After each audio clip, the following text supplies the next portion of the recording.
Joining me now for more on this is filmmaker Ami Horowitz. Ami, what do you make of that? Who was running the country? Was it Jill? Was it Hunter? Or was it the faceless men and women pulling Joe's strings?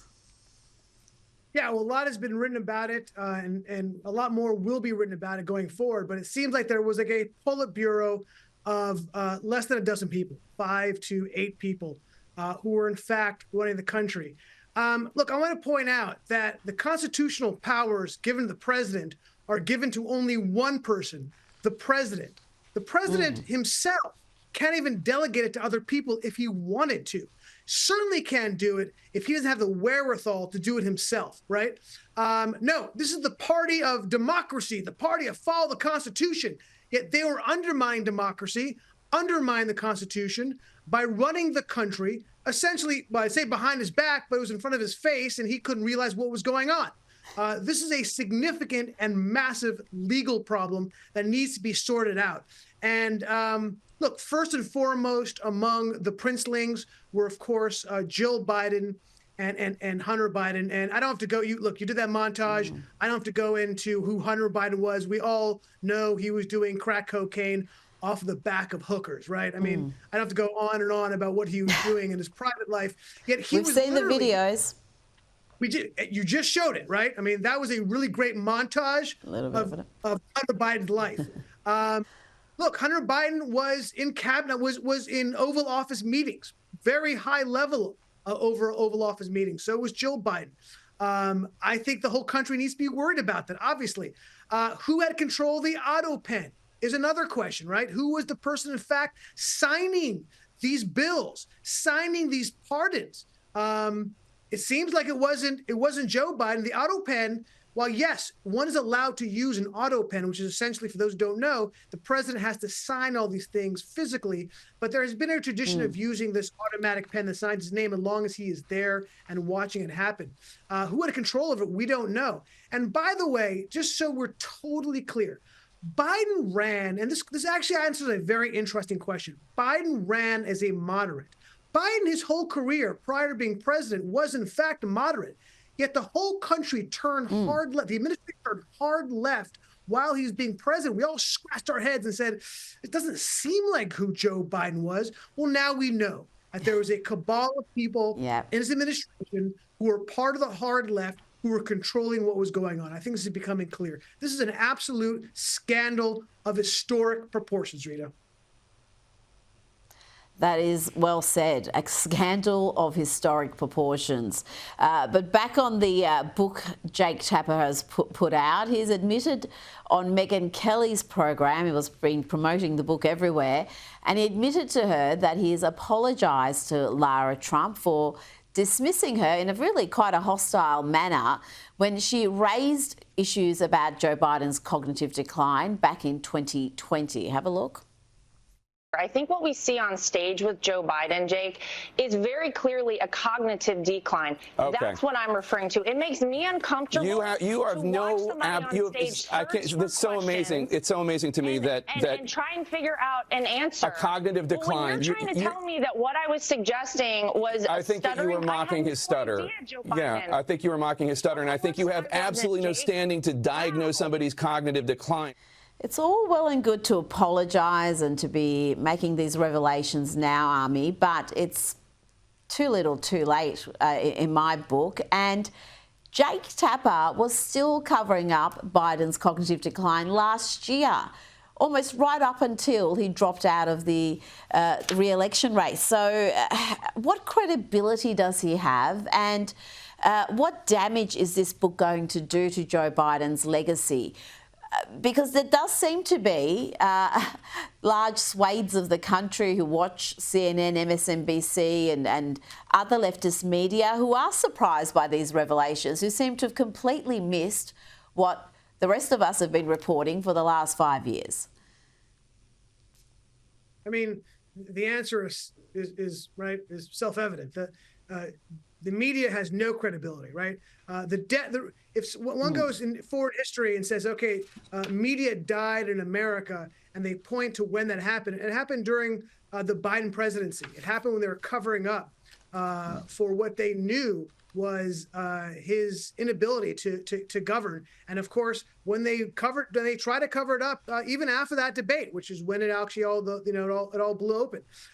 Look, the question is, where do we go from here, right? How are they going to look at Republican conspiracy theories moving forward, right? Whether or not, as Republicans talking about how the media has conspired on Russiagate and Russia, or our crazy idea that COVID came from a lab in Wuhan, right? Or that BLM wasn't really exactly mostly peaceful. These are all crazy conspiracy theories, right? Every single one of them obviously proved true.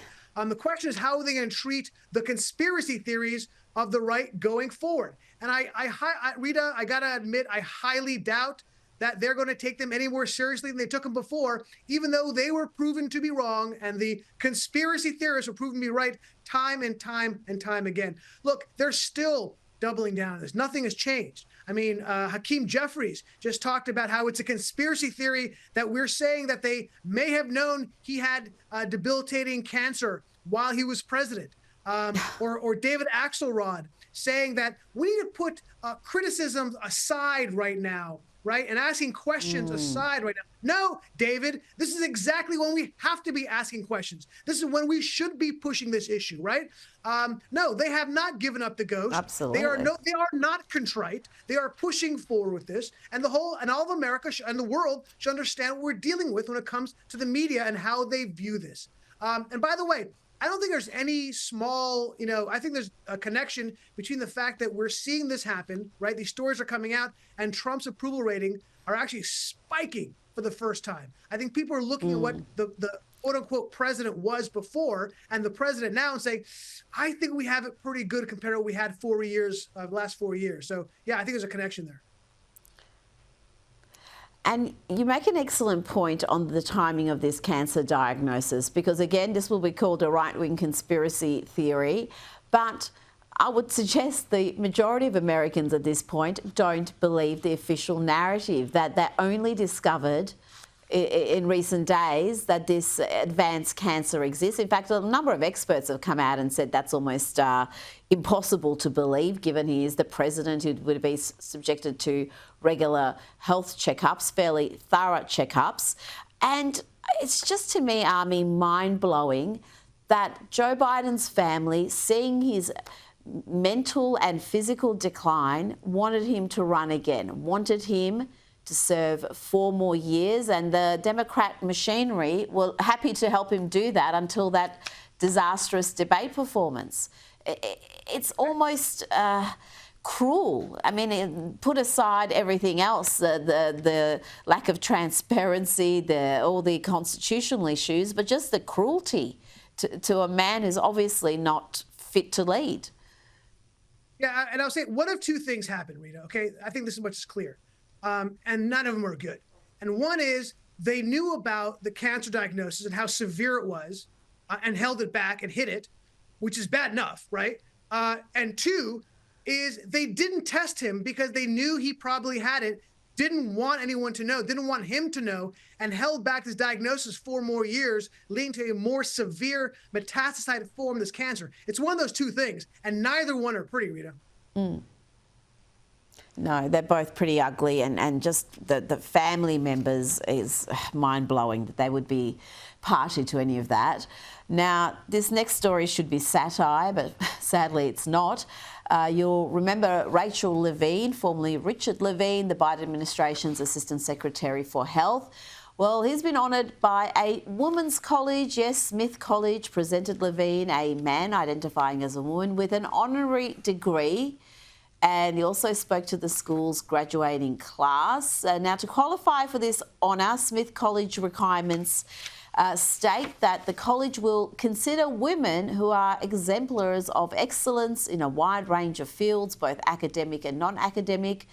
And the criteria also says the college will also consider individuals who have had a special impact on Smith College, on the education of men or on women's lives. I don't know. Ami, what do you make of this? To me, it's almost satire material, but we continuously see men identifying as women being honoured with awards that are normally reserved for just real women? Yeah, first of all, Rita, if I can admonish you, it is Admiral Lavine, right? And so, yes, I salute Admiral Lavine. Look, I got to be honest. It doesn't really matter to me. Okay, Smith College, look, they give honorary degrees to pretty much anybody. It's really not that big a deal. I don't think that part of the story is a big part of the story. Although what I do want to point out, right, is Smith College itself and the absurdity, the lack of morality of that school, that college. There's a couple of stories that you may or not know about, but Smith College, not that long ago, had this story where there was a black woman who went and was sitting eating her food in a cafeteria that was closed. In fact, specifically said no one's allowed to eat in this cafeteria for a number of reasons. And a janitor who was given that instructions walked up to her and said, "Excuse me, but you're actually not allowed to eat here." She then went into full meltdown mode and said, "You are doing this because I am black. I am eating while black." Not kidding. She had a total hissy fit. Oh, yes, I recall that story. She called a security guard. That's right. Security guard came in and said, "I'm sorry, you're not allowed to be here." What does Smith College do?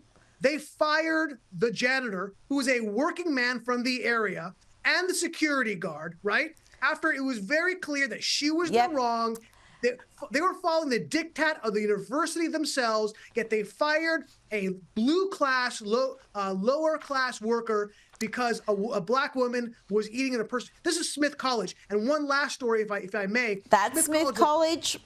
That is who they are, Ami. We've run out of time. Thank you so much for your time tonight. Pleasure.